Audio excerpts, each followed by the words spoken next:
Welcome, this is Jim, host of the Faith Influencer podcast, where we're going to dive into discussions on faith's role in everyday life, from navigating blended families to overcoming challenges.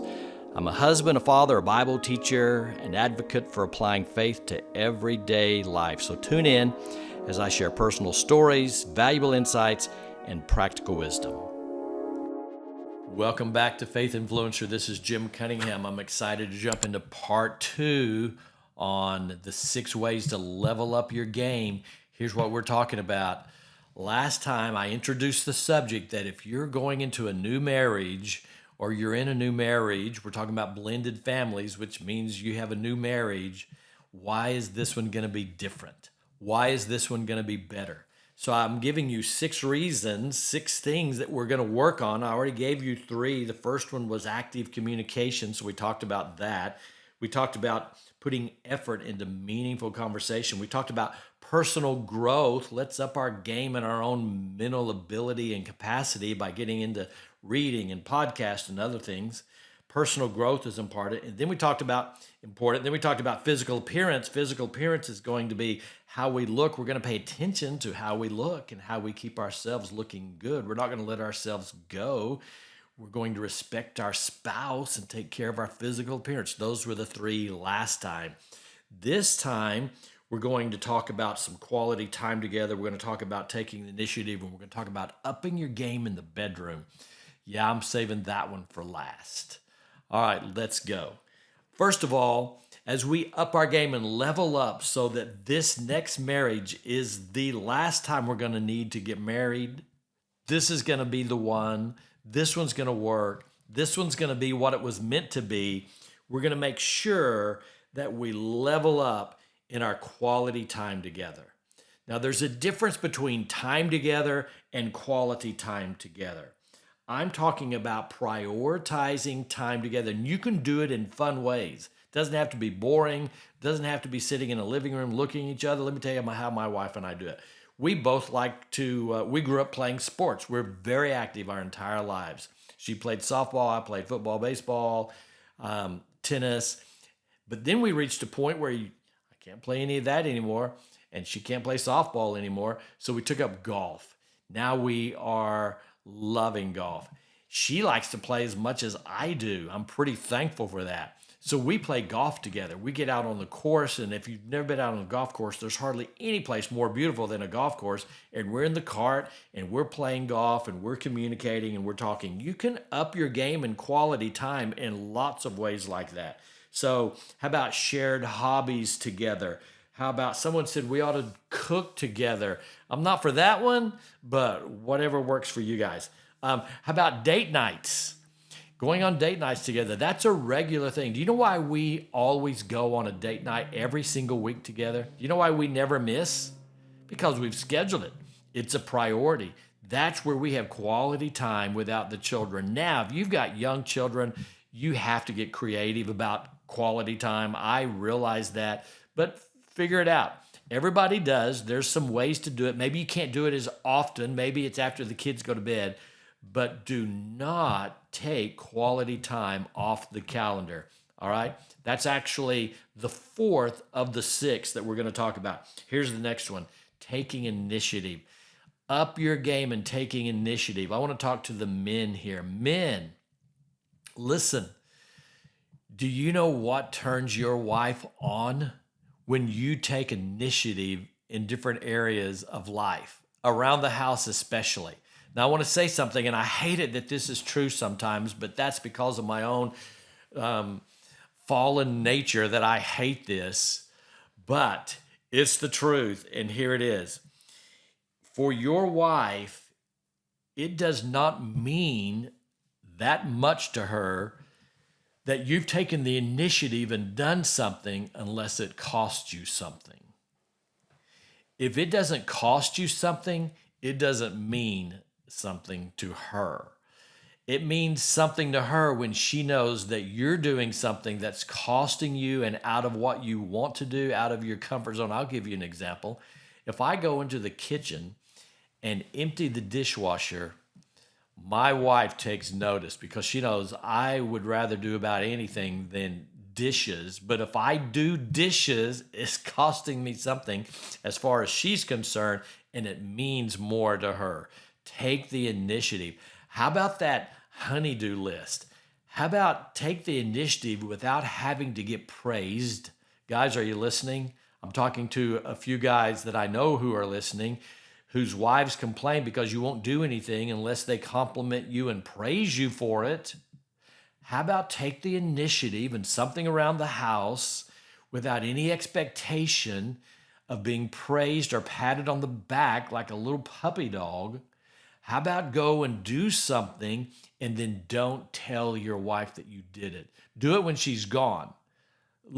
Listen, guys, I'm giving you some insider information here, okay?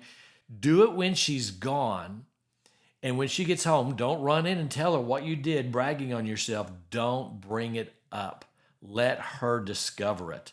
That's what I'm talking about, taking the initiative. Up your game in taking the initiative. And wives, let me say something about that to you. Do you know what I hear the most in my office that guys complain about? That their wife don't notice. She doesn't notice what they do. She doesn't notice when they go out of the way to do something in particular. It didn't mean it. He needs you to say something. Do you know why he needs you to say something? Because the way that he was built, he needs to know that his wife respects him. That's huge to him. If you were to come and ask me, what's the number one thing, you're going to think I'm going to say sex. I'm going to say even up there with that, men need to know that their wives respect them. That's how important that is. They know you respect them because you notice and say something. So, taking initiative in things, household chores, responsibilities, things with the kids, take initiative. All right, now let's get to this last one. Of all the 6, I've saved this one for last. I actually could take these few little notes that I've jotted down and just throw them out, lean back, and have this conversation with you right now about upping your game in the bedroom. Because this is one of the main things that marriages struggle over, and I'm going to address a lot of it today. Do you mean that we on a Christian podcast called Faith Influencers can talk about things in the bedroom? That's Christian? Yes, it's Christian, and it's all in the Bible. You should go read some books together, Bible books. As a matter of fact, if you and your wife want to read something together that's Christian, but at the same time that's going to ignite some excitement, then you two ought to go read Song of Solomon together. You should go read that book together. That's almost like a sex book in the Bible. So let's talk about this subject. And let's not dodge anything. And it may sound a little different than what you're used to hearing. That's okay. Let's begin this way. Men and women do not think the same. I'm going to go so far to say that most men, when it comes to the area of the bedroom, are pretty dumb. I mean, pretty slow. Pretty slow on what really needs to be happening in the bedroom. Do you know why? Because they think their wives think like they do. And I'm going to tell you, no, she doesn't. And I'm going to give you some reasons. I'm going to start with this one. Men are more visual. I said that in the last podcast, but I said I was going to say it again. And there you go. I said it again. Men are more visual. Women aren't as visual.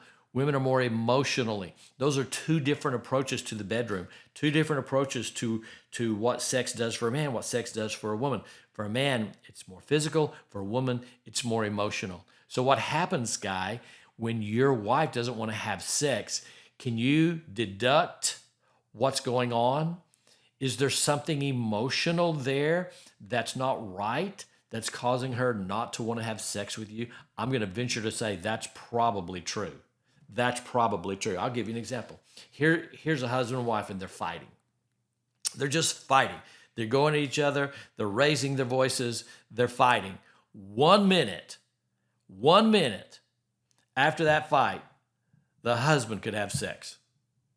I mean, he doesn't care. Think of it this way. Here's your emotional levels. You're having an argument. The man's emotions can come up, but the wife's emotions go way up here. And then When you get finished with the argument, for the man, his emotional level can go right back down.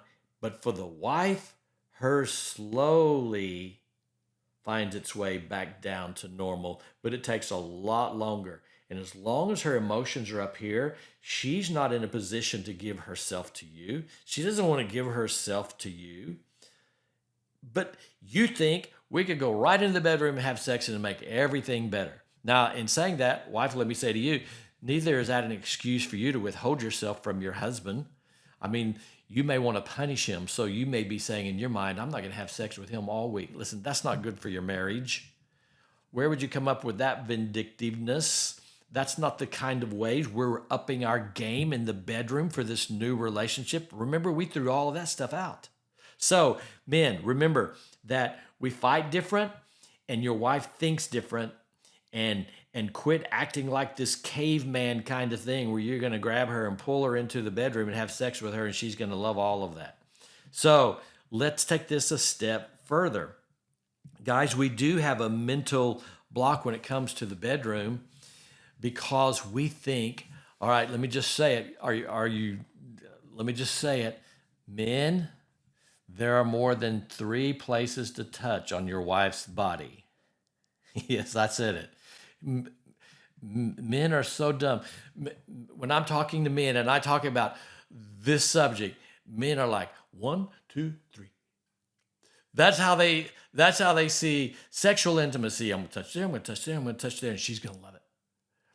Men, I'm talking because you need help in this area. Your wife is saying, please help him in this area. He's so dumb. Listen, do you know that there are 10 to 15 places on your wife's body that's very sensitive to the touch? Very sensitive to the touch. Even some of you wives right now are leaning in. I know what you men are saying. You men are saying, wow, I thought, first of all, there were only 3. And now I know what you're saying, man. You're saying, okay, tell me what they are. Okay. Let me tell you. Go discover them. Go find them yourself. Make that part of the fun. Don't ask me what are those 10 to 15 areas that are sensitive to your wife. Go find them yourself. I mean, that might be a lot of fun in the bedroom between you and your wife, okay? You go find them. I'm not telling you. But what I am telling you is that let's up our game. You see what I'm talking about now? Let's up our game in the bedroom. Now, let's take this a little further. One of the tragedies in our country, in the world, one of the tragedies when it comes to sex is that we manipulate what God has done and how he built men and women differently. One tragedy is that there's this whole movement today that we're not different, we're all the same, and we can all do the same, which is stupid. That's not true. We're not all the same. God made men, men, and women, women, and we're not the same, okay? I don't care how you try to say that or we're not the same. So I'm not even going there. I'm not even talking to that crowd. So let's say it's been manipulated in this way. Men are more visual, right? Women are more emotional. Men want more the physical. Women want more the connection, the emotional. But here's how it has so hurt our society. Here's what's happened. Listen, a teenage girl will give up to her boyfriend the physical in order to get the emotional. A teenage boy will give up the emotional to his girlfriend so that she will give him the physical. That's how we've manipulated how God made us. That's a tragedy. Maybe you ought to teach your children that tragedy. But let's take that to a husband and wife into the bedroom because we're trying to up our game. Remember this. Don't manipulate getting the physical by just pretending the emotional. That's the tragedy I just described. One of the things in upping our game in the bedroom is knowing what turns our wife on. You know what turns her on? How about holding her hand? How about looking her in the eye? How about listening to her when she talks? How about being interested in what she's interested in? How about connecting with her heart? How about connecting with her mind? How about caring about her emotional being? You know what happens when you do that and you're sincere about that? She wants to give herself to you. She is able to give herself to you. But if you shut her off emotionally and you make this just your physical pleasure and that is it, do you know how difficult it is for a woman to give herself to a man like that? And let me make this shocking statement to you. I once heard a Christian pastor say this to a congregation, and he said, for a woman to give herself to a man just to satisfy his physical makes her feel like a whore. So if you're trying to manipulate your wife into giving herself to you and she doesn't have an emotional connection, just know how difficult that is for her. Just know how tough that is for her. So love her. And the Bible says to dwell with your wife according to knowledge. You know what that means? Know your wife. Know that she's emotional. That's not in a bad way. I'm talking about in a good way. Know that she loves to have a connection with you, loves to have that intimacy with you. Be able, listen, guys, because we're all so dumb. Listen, do you know that you can sit with your wife on the couch and not try to grab her in your three places? Do you know you can sit with your wife and put your arm around her or hold her hand and it not be sexual? Do you know that's important to her that you can do that and connect that way and it doesn't have to be sexual? That's important for her. So we're going to up our game in the bedroom, up our game in intimacy. Maybe this isn't what you thought we were going to talk about, but you got it anyways. And I'm grateful as always that you share what we're trying to do in this Blended Family podcast. And I'm going to ask you to keep doing it, like what we're doing. And thank you for joining us at Faith Influencer.